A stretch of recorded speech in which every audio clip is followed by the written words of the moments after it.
Bismillahirrahmanirrahim. Ar-Rahman.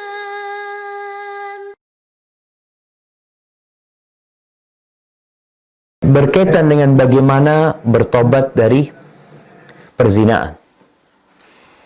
Ya, kalau kita bicara perzinaan jamaah ya, di kampung-kampung itu banyak terjadi perzinaan tanpa mereka merasa dosa. Bahkan yang menjadi pelacur, jadi apa. Terus bagaimana tobatnya? Orang yang berzina, terus bagaimana status anaknya?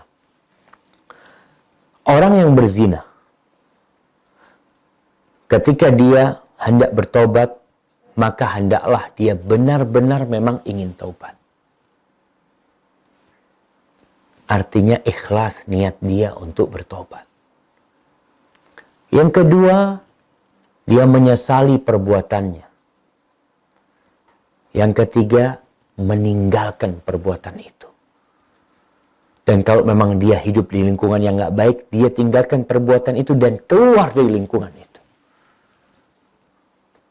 Karena susah orang akan bertobat ketika dia masih di lingkungan yang lama.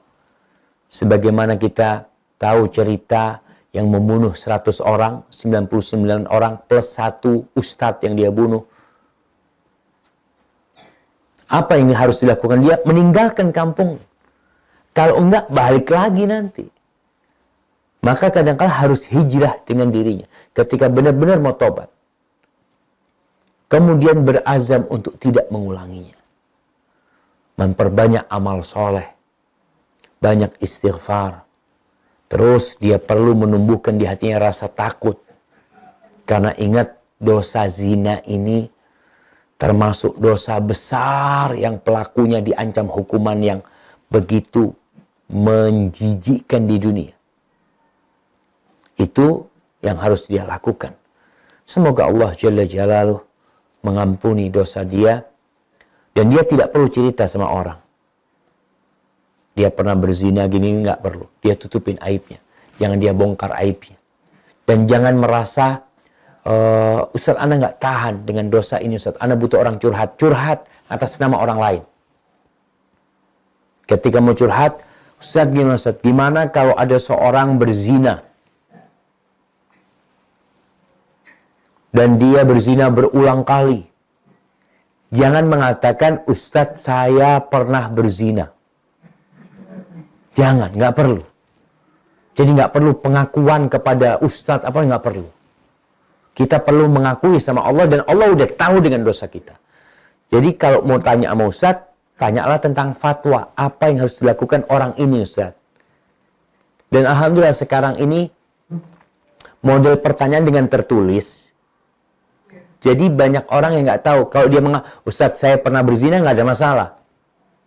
Karena apa? Karena nggak tahu ustadz siapa yang bertanya ini. Dan orang-orang juga ada yang nggak tahu. Seakan-akan orang lain. Pertanyaan dia juga bermanfaat buat orang lain. Jadi ingat, tidak perlu pengakuan seperti itu. Yang perlu adalah menyesalin, meninggalkan, berazam untuk tidak mengulangi, dan terus diperbanyak amal kebajikan, tinggalkan tempat-tempat, sohib-sohib yang membuat dia terpengaruh dengan dosa yang dulu dia lakukan. Terus bagaimana anaknya? Kalau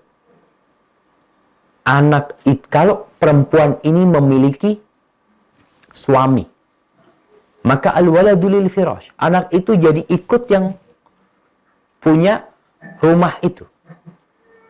Kecuali sang suami menafikannya.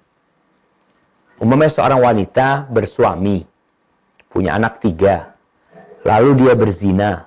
Anak yang keempat ini sebenarnya hasilnya dari perzinaan. Na'udzubillah min dzalik. Kemudian dia ikut di rumah itu. Jadi anak tuh suami, kecuali suaminya menafikannya. Kenapa? Karena ini lahir dari istrinya dia. Perempuan ini istrinya dia. Tapi melahirkan anaknya orang sebenarnya. Dan si perempuan tahu. Hati-hati dalam masalah seperti ini. Jadi anak itu sejatinya adalah anak hasil zina. Yang nasabnya tidak ikut bapaknya. Tapi ya terjadi kadang-kala di masyarakat, anak itu diakui sama bapak biologisnya. Pada pendapat yang kuat, pendapat jumhur ulama, tidak bisa walaupun diakui oleh bapak biologisnya. Jadi anak itu ikut ibunya sebenarnya. Nasabnya ikut ibunya. Barakallahu fiik. Itu berkaitan dengan anak zina. Dan ingat, anak zina nggak punya dosa, jemaah. Tidak punya dosa. Sehingga anak zina itu tidak perlu dicaci maki, dicela, diasingkan. Bisa jadi anak itu masuk surga lebih dulu daripada yang mencaci dia. Karena memang dia nggak dapat dosa zina. Barakallahu fikum.